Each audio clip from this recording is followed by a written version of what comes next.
Namaste Pop Gengs.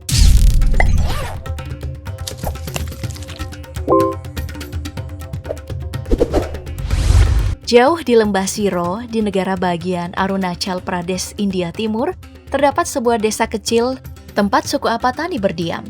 Suku yang perempuannya menyumbat hidung dan mencoret wajah agar tak menjadi sasaran penculikan.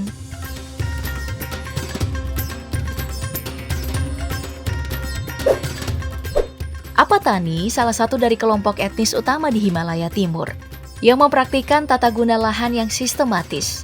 Pengetahuan tua warisan leluhur yang justru dianggap dapat melestarikan lingkungan sekitar dibanding pengetahuan modern. Mereka memanfaatkan lahan yang terbatas secara bijaksana.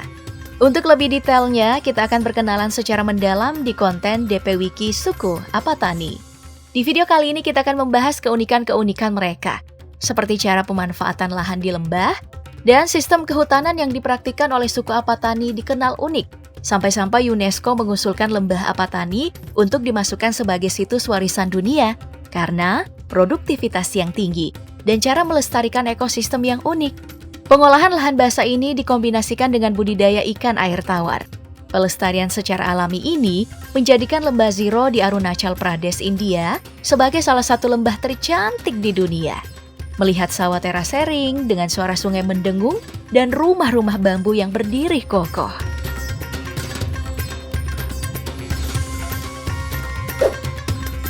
Tapi bukan pengolahan lahan, mereka ini justru lebih terkenal karena budayanya.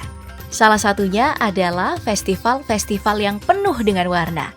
Festival Myoko, satu dari banyaknya festival yang mereka gelar, berlangsung selama 10 hari, dimulai tanggal 20 Maret dan berakhir tanggal 30 Maret. Lebih tepatnya pada saat padi baru ditanam di ladang. Mereka akan berdoa untuk panen yang baik di bulan-bulan mendatang.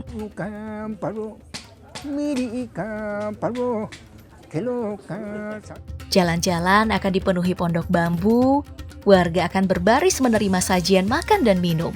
Dan saat fajar menyingsing, beberapa perempuan tiba dengan gaun putih dan beberapa kalung batu serta manik-manik di leher mereka. Mereka adalah pengantin baru yang akan memberkati ayam dan sapi kurban.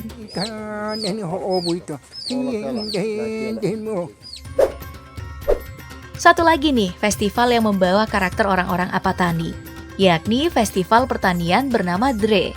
Diadakan sekali setahun pada bulan Juli. Festival terbesar Apatani yang melibatkan doa-doa dan persembahan hewan dan hasil bumi. Diisi oleh aktivitas olahraga, tari-tarian, dan permainan. Dimeriahkan oleh semua anggota suku dari segala usia dengan pakaian adat mereka. Dilengkapi wine lokal sebagai penghangat. Dan dilaksanakan selama 3 hari berturut-turut.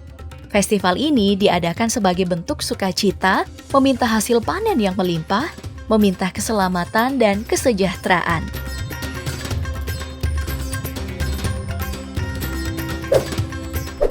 Salah satu budaya peninggalan nenek moyang Apatani yang paling mendunia adalah kebiasaan perempuannya menyumbat hidung. Mereka juga menggambar wajahnya dengan garis vertikal dari arah jidat ke hidung atau sampai dagu. Semua itu dilakukan perempuan setelah mendapatkan menstruasi pertamanya sebagai tanda kedewasaan. Alih-alih menjadi simbol kecantikan atau riasan fisik, ternyata itu disengaja untuk membuat jelek wajah perempuan-perempuan Apatani. Konon katanya, suku Apatani dipenuhi perempuan-perempuan berparas menawan.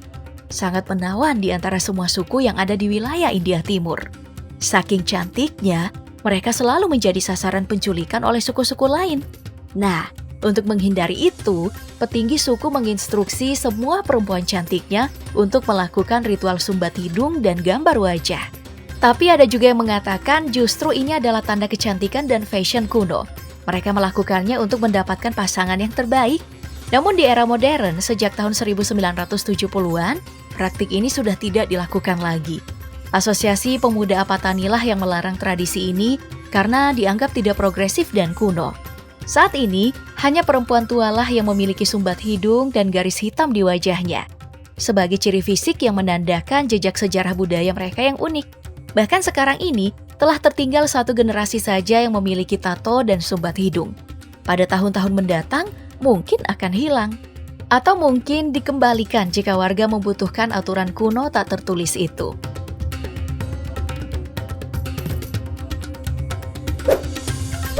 Mereka memang mempraktikkan kepercayaannya sendiri, serupa dengan hampir semua kepercayaan tua. Mereka berdoa kepada matahari yang disebutnya Donyi dan rembulan yang disebutnya Polo. Matahari mewakili kekuatan dan bulan mewakili kehidupan. Para pengikut Donyi Poloisme memuja berbagai dewa-dewi yang memeriahkan alam. Dengan perannya masing-masing, dewa-dewi mengambil bagian dalam keseimbangan. Semua benda angkasa termasuk bumi berasal dari satu sumber, yakni Keyum atau ruang hampa. Donyi Polo lah yang menghasilkan semua bintang dan bulan. Sedangkan manusia adalah manifestasi dari kekuatan yang tak terlihat dari Donyi dan Polo. Mereka mengenal dewan adat yang disebut dengan Bulian, membimbing dan mengawasi keadatan. Ada juga yang bertugas sebagai pengobat. Mantri-mantri adat ini menggunakan pengobatan herbal yang diracik sedemikian rupa, diberikan dengan pengantar nyanyian dan pengorbanan hewan.